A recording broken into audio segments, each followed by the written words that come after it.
Soeharto hanya menggunakan tempat ini untuk acara-acara resmi kenegaraan, tulis Greg Barton dalam buku Gus Dur, The Author's Biography of Abdurrahman Wahid. Greg Barton mengungkapkan Soeharto tidak berani tidur di Istana Merdeka karena takut dengan hantu-hantunya. Artinya, Istana Merdeka sudah lama tidak digunakan.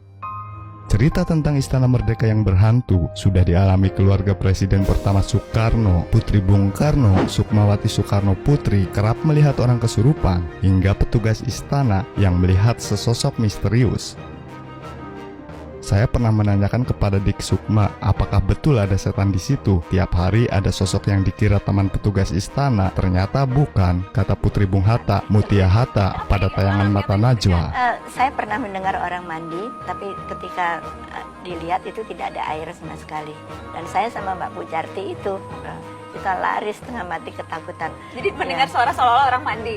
Iya. Terus apa lagi Bu? Ada yang lihat sosok, ada yang lihat temannya, tapi ternyata hilang, ada yang kesurupan, macam-macam lah. Dan itu sama juga, itu juga dialami oleh keluarga Bung Karno, Anda dengar Ibu ketika di istana? Saya pernah menanyakan kepada Dek Sukma, apakah betul ada setan di situ? Ya katanya ya tiap hari, artinya memang sering suka ada sosok. Adanya makhluk halus di lingkup Istana Merdeka dibenarkan oleh Huda Muhammad, ajudan Gus Dur yang paling setia. Dia mengatakan orang-orang di Istana Merdeka benar-benar yakin ada hantu menghuni istana itu, bahkan dia mempercayainya.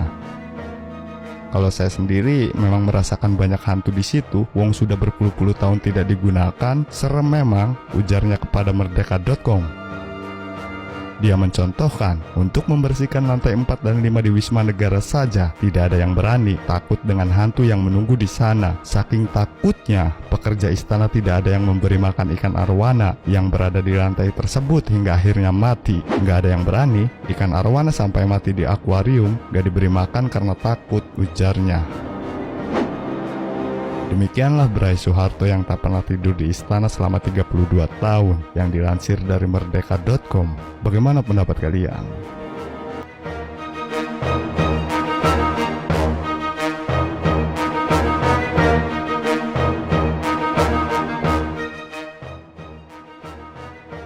Istana Kepresidenan merupakan tempat yang sakral. Istana Kepresidenan juga biasanya dijadikan tempat tinggal bagi kepala negara.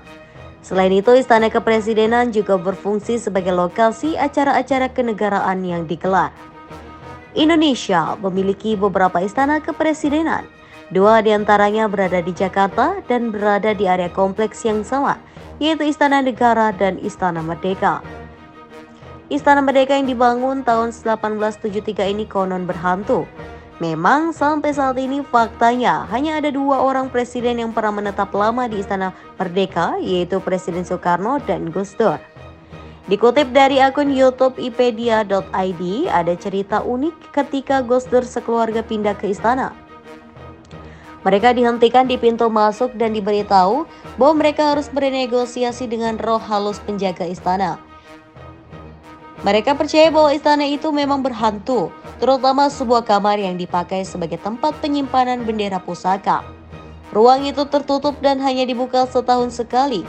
Yeni Wahid, putri kedua Gus Dur, membenarkan bahwa istana memang memiliki hawa mistis.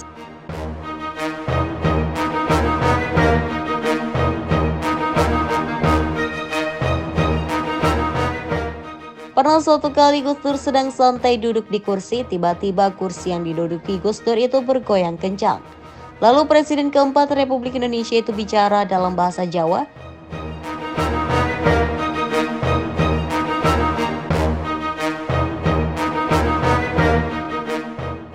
Memang sejak Gus Dur menjadi presiden, kerap menggelar pengajian di istana. Namun kata Yeni, pengajian tak mengurangi keseraman istana.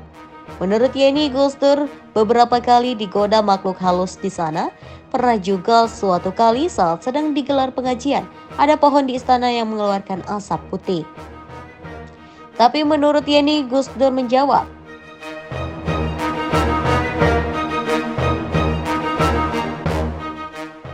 Yeni yang kala itu menempati kamar tidur di sayap kanan istana bersama kakak dan adiknya, bercerita mengenai gangguan yang dialami teman adiknya yang pernah menginap di istana. Beberapa teman putri Gus Dur yang sedang menginap itu kabarnya sering diganggu saat melintas di ruang tengah. sering ada makhluk yang bertubuh besar yang berlari kencang. Gus Dur yang sering mengingatkan bahwa anak-anaknya harus berdamai dengan makhluk dunia lain itu punya cara cerdas untuk mengusir keangkeran istana. Semenjak Gus Dur datang, istana dibuka seluas-luasnya bagi masyarakat sehingga istana menjadi ramai. Presiden Jokowi dan keluarga juga pernah tinggal di istana yang seram itu kala baru dilantik sebagai presiden tahun 2014. Pada awal pemerintahan Presiden ke-7 RI itu, Yeni Wahid Putri Gus Dur sudah menyarankan agar keluarga Jokowi sebaiknya tak tinggal di Istana Merdeka. Kemudian memang Presiden Jokowi dan keluarganya memutuskan untuk pindah dan memilih Istana Bogor sebagai tempat tinggal mereka. Alasan kepindahan Jokowi dari Istana Merdeka pernah diceritakan oleh Jokowi kepada Pandana Baban. Politikus senior PDIP itu menceritakan kisah seram detik-detik Presiden Jokowi dan keluarga pindah ke Istana Bogor yang ditulis dalam bukunya Pandana Baban Lahir sebagai Petarung, sebuah autobiografi.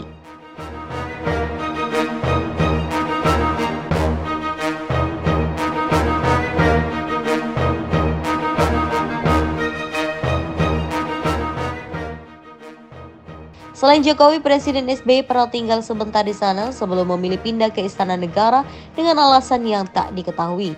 Alih-alih tinggal di istana, dua Presiden RI lainnya, Habibie dan Megawati, malah memilih untuk tinggal di kediaman pribadi mereka.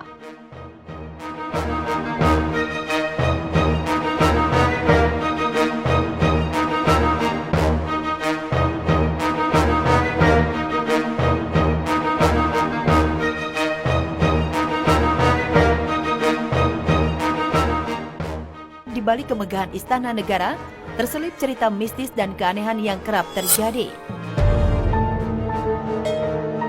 Makhluk astral yang juga ikut bermukim di dalamnya pun kerap mengganggu para penghuni istana.